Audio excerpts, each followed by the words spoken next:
Hey everyone, Ross and Jack back again for news video part 2 on this fine Wednesday. Ross, how's your few hours been since the last news video? Fantastic. Good I was stuff. taken aback by that because obviously we're sat here doing the second video straight after the first one. That's not true. That's not true. So there's no point. This isn't a facade. We'll just tell things how it is. We're sat here doing double duty. Jack the Job. We did our matinee show this morning, and now it's time for the evening one. But instead of those having a few hour gap, it's back to back. It's hardcore. What I should point out is, just to give a further little insight into the kind of the machinations behind what's going on here. Some days we can't do it back to back because there's not enough news, and we wait and see if anything else will break. Sometimes there's too much news, and we have to split it into two. And guess what? That's what's happened today, because there's just so much news, we can barely contain ourselves. I'd better get to these bloody headlines. How does Tom do these intros? I'm really... Just do Mark Goldbridge. That's all you need to do. Just do Mark Goldbridge. It's fine. I can't, he swears quite a lot. Bloody excited I am. Here are your wrestling news headlines this fine Wednesday morning. Bloody hell. First of all, we'll take a look at the original plans for Edge at this year's Royal Rumble and what they were supposed to be. Next up, Nia Jax has responded to fans on Twitter following her recent Raw botch. And we also have an update on Ronda Rousey potentially returning to WWE. So yes, first of all, Ross, let's talk about Edge. Obviously, Edge has already announced, he's already declared himself for this year's Royal Rumble. That's what the superstars do these days. They declare themselves. Some of them try to and they're not allowed. Edge obviously is a big enough name that he can just declare himself and he's allowed straight in the Royal Rumble. Now this happened on Raw in a pre-taped video promo that he sent in, and a lot of people's response to that was, well, it would have been nice if it was a surprise. But then again, I saw both sides of it, because if he had just come out as a surprise again, would that have seemed like diminishing returns from last year? That's the thing. That was my thoughts on it, because last year, obviously, Edge's return, it doesn't get any better than that in terms of Royal Rumble return. It was out of the blue. It was someone you wanted to see. It was just the emotion he's faced. He came through the smoke. It was the weight of 9 years lift off his shoulders, like visibly. It was fantastic, and it was never ever going to be as good as that with no fans inside the arena this year. So for them to do it this year, because it's a different Edge in my opinion than last year, because now he wants to get back his title. He's getting serious. He never lost his title after WrestleMania 27. He's going back to get that. So for them to do that on Raw this week, I thought it was a good thing, because it hyped up a bit more interest for me, because Edge is now there putting his name forward as a potential winner. So you want to see what's going on there. And it's just, it set the cat among the pigeons. Well, Fightful Select have got a little bit more info on this, because they reported that they were told that if there was an actual crowd at the show, because obviously we can't do that this year, there's a good chance that Edge's announcement would have been held off, and it would actually have been another surprise. But the decision was made that this year his return was actually best served as being announced ahead of time to create buzz for the show, everything that you've just said. I actually, and people might disagree with this, but I also think that's quite a happy accident, really. Because you're never going to top that. As you said, you're never going to top that original return. And now we'll be looking forward to Edge, certainly. But maybe it leaves the door open for more surprises.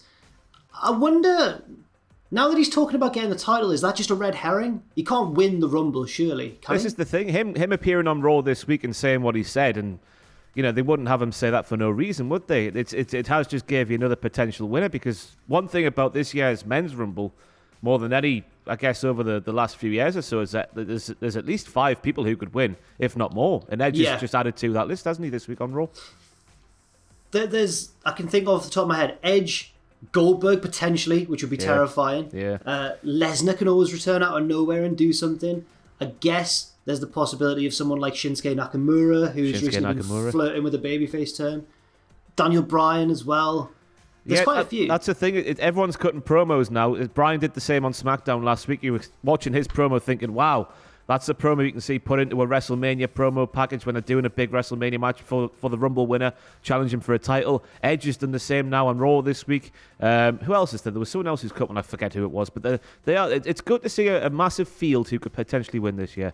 Yeah, I agree. Another thing that happened on Raw, which had a far less mixed response, it was just more negative really across the board, was towards the end of that tag match involving Nia Jax and Dana Brooke, where Nia it was almost like a powerbomb, then sort of turned into a chokeslam, and basically Dana landed quite hard on the canvas, not just on her back, but it looked like on the back of her head a bit as well.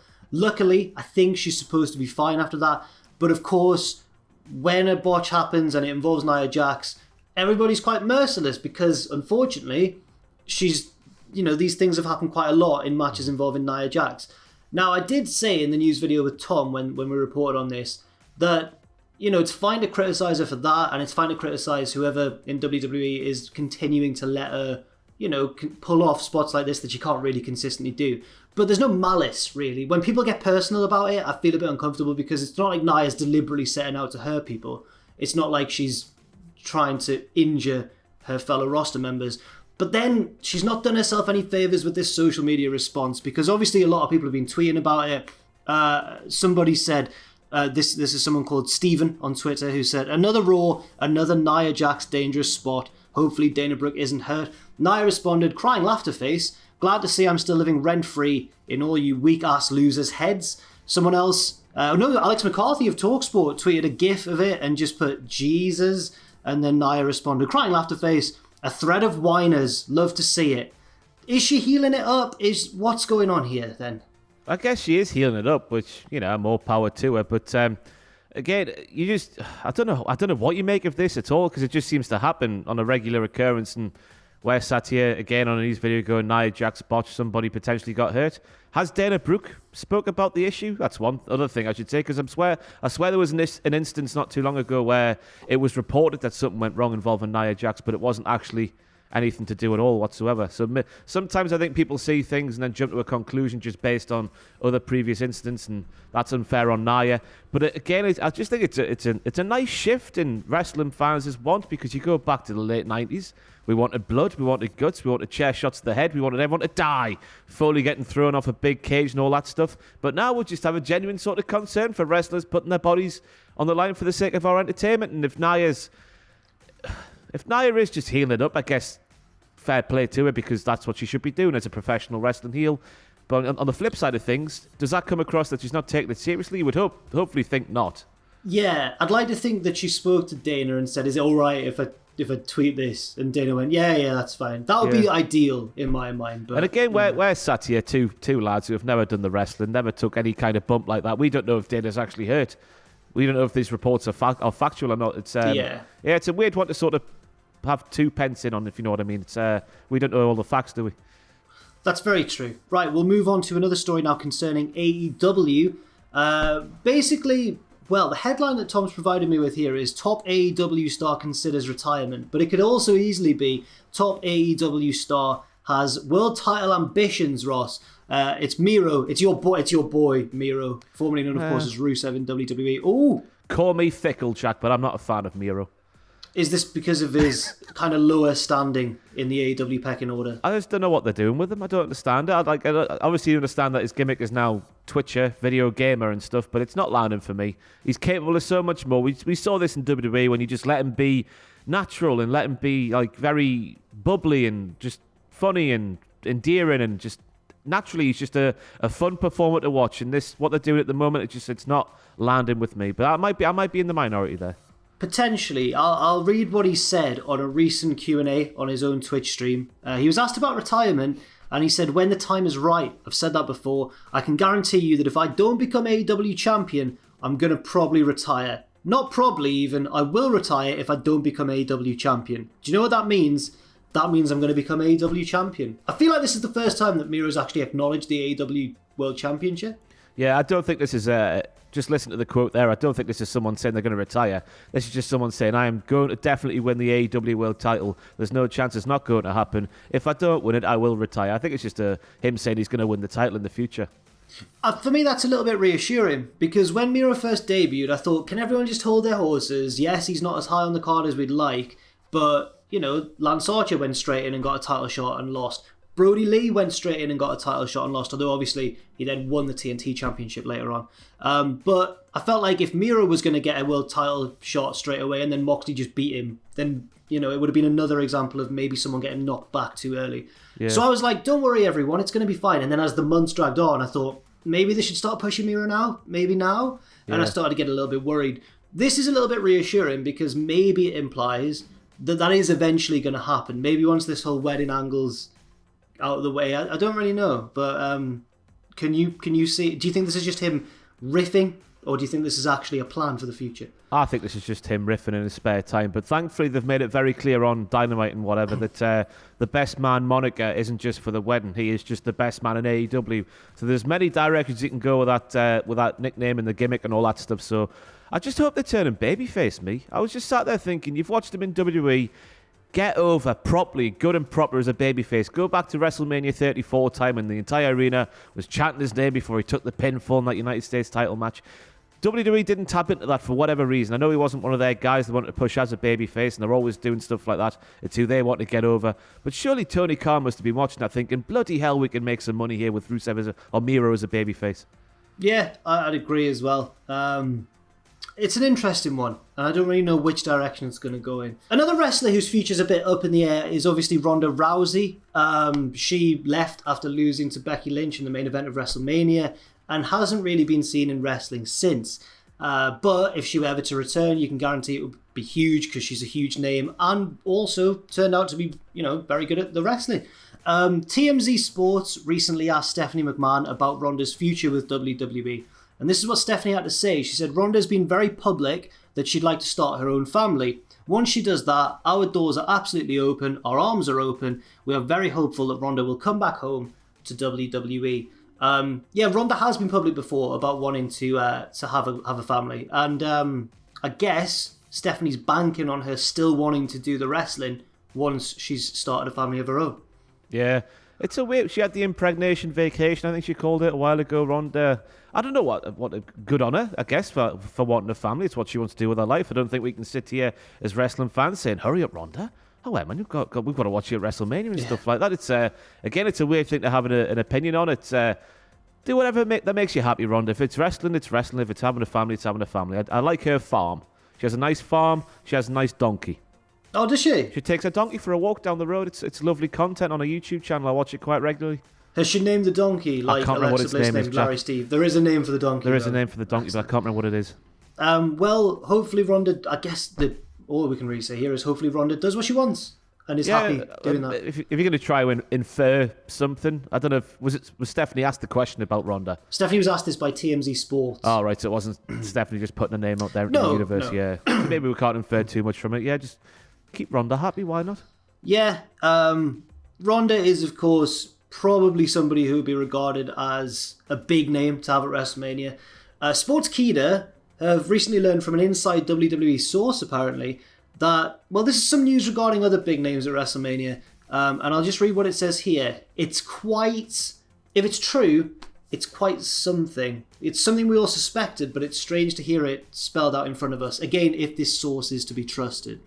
WWE has found out that older and established superstars are producing more and better results than the younger talent in terms of fan recognition and merchandise sales. There's also ample speculation about WWE's decision to book Goldberg in a title match against Drew McIntyre. So apparently, this year's WrestleMania card will reportedly have several veteran superstars involved. They go on to say WWE is following a tried and tested pattern of getting back part-timers for big matches and special appearances. It was noted that this year's WrestleMania would be a parade of former stars who will put their brand of acceptance on the new generation. The source has brought up names. There's some names as well. And this could again just be a Sorry, wait there. Brand of acceptance. What does that mean? I guess it means put them over, give them the rub. Maybe not even put them over in a match, but be like, like when DX and Balor were all like, we're all pals. The source has also brought up some names. Again, this could just be like a source who's waffling, I suppose, and just guessing because it's educated guesses, or it could be legit. John Cena was named, Stone Cold Steve Austin, Hulk Hogan, Scott Hall, and Kevin Nash, all the NWO. Well, not all the NWO, that would be a lot of members, obviously, who could appear at WrestleMania in Tampa, Florida. It was added that Undertaker's status is currently unclear. Now, if this is true, this reminds me a little bit of the first WrestleMania that we went to in Dallas, WrestleMania 32, which featured a lot of legends. Like The Rock was there, Austin, HBK, Foley, and live it was brilliant. It was great to see those. I mean, it was an amazing experience. But when we watched it later on, it was like, has this disrupted the flow of the show? Has it taken the shine away from the current stars? Could that happen again?